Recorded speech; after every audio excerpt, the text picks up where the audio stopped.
A lot of you will have seen this before, but just for those of you who haven't, there are people who out there over centuries have actually planned and thought about how you can destroy a society by attacking it in a psychological, sociological way, psychopolitics. And the Russians or the Soviets were very good at looking at this, and the bit down here in red, to produce chaos in the culture of an enemy. Well, this country's in chaos, isn't it? You know it. I know you know it, so I'm not going to dwell on it. But it's a fact. If you talk to people in the pub, they're always complaining about something doesn't work. The local school, where the teachers have now got to have a new camera. When they go out on trips with the children, they've got to have a special, sorry, not a camera, a special mobile phone that doesn't have a camera. So what the local education authority is saying to the teachers at the school, we think you're paedophiles.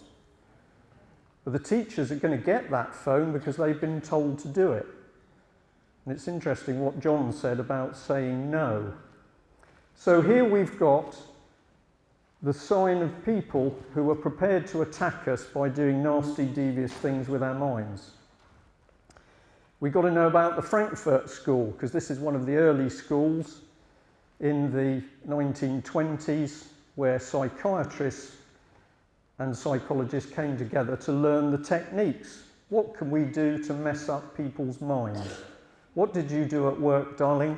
Well, I spent the morning before coffee working out how to make somebody temporarily insane. Nice, but these people exist. It migrated, and we've already heard talk about the Fabians. And the Fabian Society from the late 1800s is designed to implement socialism by a slow, creeping, subversive effect. And that's why you've got many MPs, particularly in the Labour Party, who are full-time Fabian members, but they never tell you. And of course, good old Tony the Blair was chairman of the Fabian Society. And in this stained glass window, here's the men hammering the world into the shape of their choice. They're not going to ask you because you're just cattle. But they, the elitist Fabians, are going to decide how the world is re-engineered. And you and I are being re-engineered by them at the moment. If we go and look at the Communist Manifesto, that's what it said was going to happen. Property taken away. Get rid of the family. Why do you get rid of the family unit? Because then the children are lost. They're vulnerable. They're going to abolish countries. Isn't that happening? That's what the EU is doing. And do you know that Africa is shortly to join the European Union? And within Africa, they are already starting to regionalise it. And we have a document which showed an exhibition within the European Commission where Africa was being divided up into regions and the boundaries of the countries destroyed. And we're seeing a massive attack on religion. And don't be fooled by the cuddly one world religion bit, because that's part of the other side.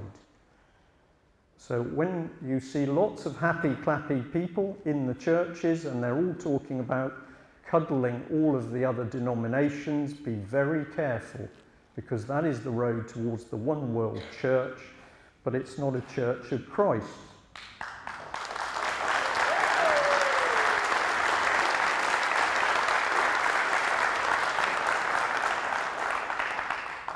A little more evidence of what's going on, that the Communist International, the international movement of communists, discussed regionalising everything, getting rid of nations, controlling their economies, and heading towards what they said, that's their words, not mine, the New World Order.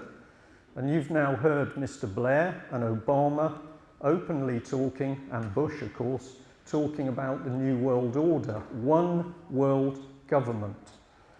They are so arrogant, they believe the quality of their personalities is so perfect, they are capable of ruling the world.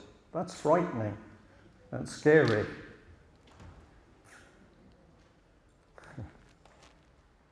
Now, this is an interesting little paper on the subject of mental health, and I've got a copy of it here, and it was written by a guy called Colonel Rees, Rawlings Rees. And he was an army officer. It's always the Pongos that cause the trouble, trust the sailors. And he was interested in psychiatry, and in 1940 he produced this little paper about mental health and how, when the war was won, our people, these are the words he uses, our people will change the way people think. We will educate them into being normal. And in this paper on page 2, he actually says, I've highlighted it, he actually says the most difficult area for our people to penetrate will be the law and medicine. Now, this man later went on to be intimately connected with the Tavistock Institute, which is here in London. And if you do your research on the Tavistock Institute, they've specialised over many years in learning how to mess around with people's minds. They're very dangerous. This man was British. The evidence is written evidence. I don't need to do much to show what was going on in his mind, and he wasn't doing it for fun. What about this man, Mr. Mosley? His family, still very big in something. And here he was. Was he a fascist? I think so. Was he a Nazi? We could argue about that. But he was very big in Plymouth, where I come from. And there's one of his parades.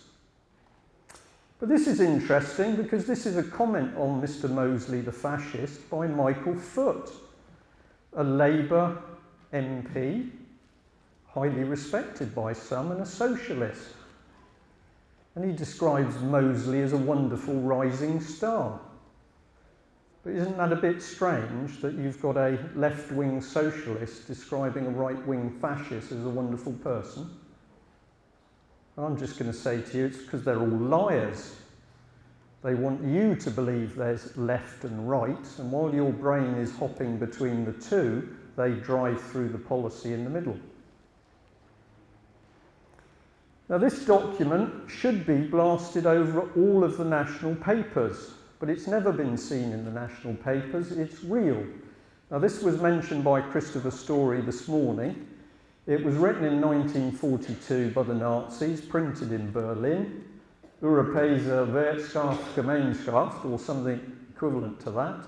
And it basically is the blueprint for the European Economic Community. And if you bother to read that document, and I think there is an English translation on the internet, they were talking about one Europe, one transport system, one currency. And in it, I believe I'm correct in saying, dear old England was to be de-industrialised. We were to be for a certain amount of agriculture, not grain, because that was all going to be in Eastern Europe, and tourism, because they were a bit upset with us. So the plan was to strip out anything which put the great into Great Britain. That's a real document.